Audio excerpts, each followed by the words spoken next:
have a Costco card, or if you're with someone who has a Costco card. Now these are essential for you to get the benefits of their low prices, of the items that they have in bulk. I know Michelle has a Starbucks card, and I know it may not be a surprise, but she does. And what a Starbucks card allows you to do is you get a free drink on your birthday, which is pretty great. But they have different levels of membership that you have. You get certain perks on certain days for frappes or mixed drinks or blended drinks or coffees. Whatever drinks they have, there's different days where you get certain perks for having a card. So as you can imagine, many of us here do have certain cards, whether it's Canadian Tire, Petro-Canada, Costco, what have you. But these allow us to get certain benefits from the stores or the places that we go to. Now these cards not exactly exist in their material form back in Jesus' day. First of all, there was no Starbucks, at least not that we're aware of. But there are something the disciples like to call these membership, discipleship. And they were very particular about who could talk to Jesus, as we've discussed in the past few weeks, about who could be healed by Jesus, and who could get even a little closer to Jesus. And in this week, we hear about the disciples once again being stubborn and hard-headed by telling Jesus that there's someone who's healing, so doing some good work, but they're not doing it in the name of Jesus, so Jesus should probably go over there and tell them to stop. They're not doing it in his name, therefore it can't be any good. Now, Mark makes no commentary on the goodness or what type of healing is going on. But he makes it clear that Jesus is not against this.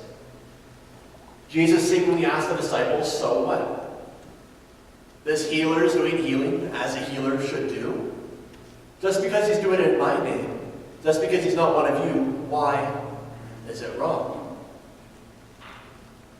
And this relates to the disciples' stubbornness in the gospel according to Mark. But time and time again, story after story, they don't seem to quite get what Jesus is talking about. And there are some parallels in this passage that we found in the Hebrew Bible and in the New Testament. One such parallel can be found in the book of Numbers, chapter 11, verses 27 to 29. And it says that Eldad and Meldad are prophesying in the camp. So man says, "My lord Moses, stop them." But Moses says to them, "Are you jealous for my sake? Would you have that all the Lord's people were prophets, and that the Lord would put his spirit on them?" Moses says, "Don't be jealous. I'm not jealous that these people are doing good work, speaking truth to power, speaking prophecy, caring for those in their community." Moses says, "This isn't just my job. They have gifts of the Spirit. Why do you seek to police them? Why do you seek to shut them up?" Another parallel earlier in the Gospel according to Mark, chapter 3, verses 31 to 35. "Your mother and your brother and sisters are outside asking for you," says the disciples. And Jesus replied, "Who are my mother and my brothers? Whoever does the will of God is my brother and sister and mother." Again, in the Gospel according to Mark, Jesus speaks about this ministry of all believers. That ministry is not limited to those who believe in a cross, those who believe in a resurrection, or even to those who follow himself.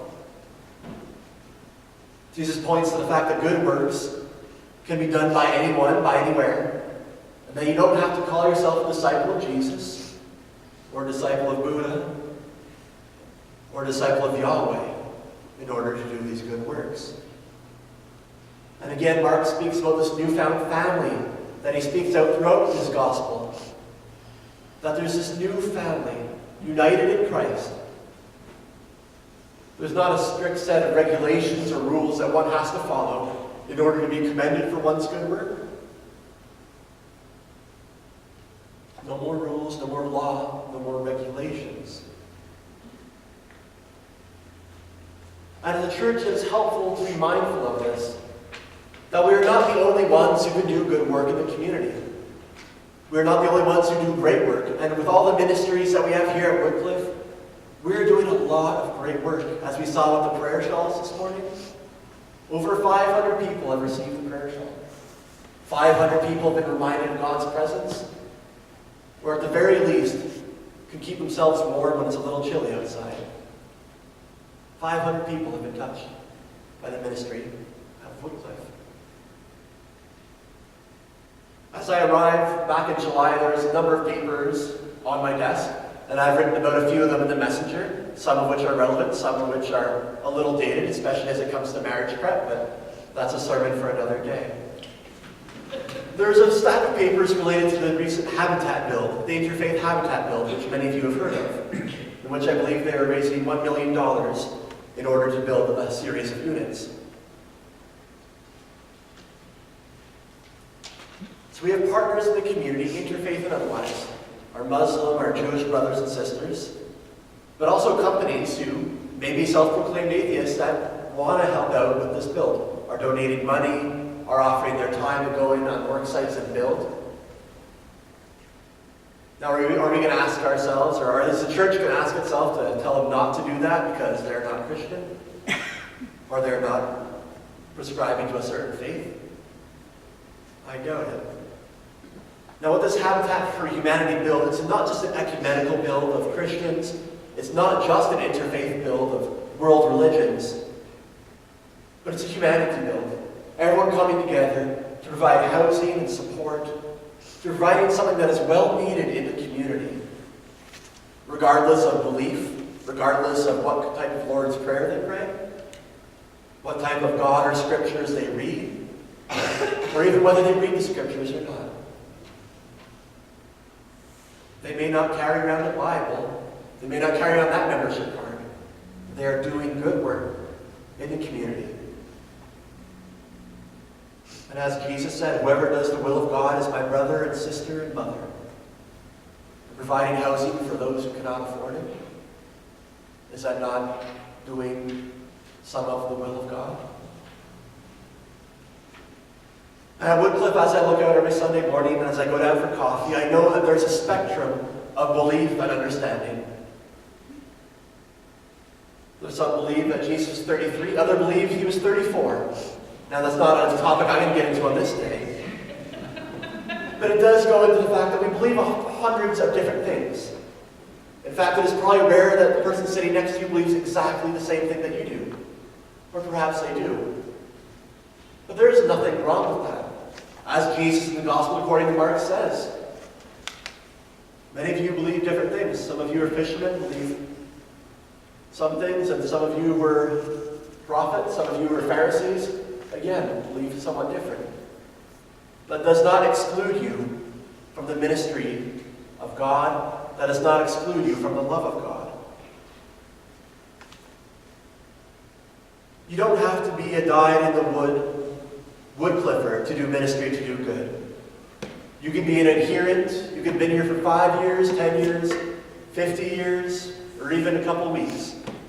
And you can be doing good work in the community. Whether part of Woodcliff's many ministry programs, or whether not. Whether you attend once a month, 4 times a month, or whether this is your first time in years, or even your first time at all. Doing the will of God means you're one of God's children. And doing the will of God is not something that can be monopolized by the church. So that brings us to a time and talent survey. Today is the last day, as I said earlier, so please go and fill that out if you have not yet. But also, as I alluded to in the announcements, you may have friends or family members who certainly have time, who may have some talents and some treasures that they are looking to share with the community. Why not pass them the survey? They may put it in the recycling bin, they may delete it right away and see that it comes from the church. Or they may read the messenger, see all that is going on, and think, well, that's something I'd like to be a part of. And they do not have to come on a Sunday morning in order to fill out that survey, in order to volunteer at the drop-in center, in order to come for some of the hospitality events that we have, or even in order to bring non-perishable and fresh fruits for Brenda's Township and for the Sunshine Center.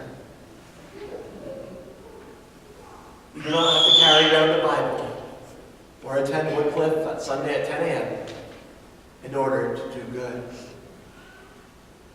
Towards the end of the passage, Jesus speaks about the reward one has. And he says you don't have to do this in my name in order to receive this earthly or heavenly reward. What that reward is, Jesus doesn't go into detail about. He said these rewards are for all those who do ministry in God's name. No matter what you call God, Mother, Father, Creator, Great Spirit, Yahweh, Allah.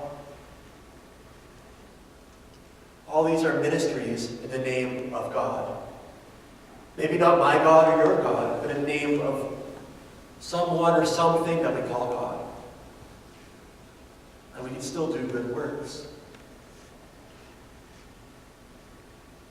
Now, discipleship, following Jesus or following God, doing good works in the name of any of these people, or doing good works for the sake of doing good works, is not like your typical Starbucks reward card, right? You're not going to get a discount downstairs when you're trying at a big sale. If the brownies are $2.50, they're not going to sell it to you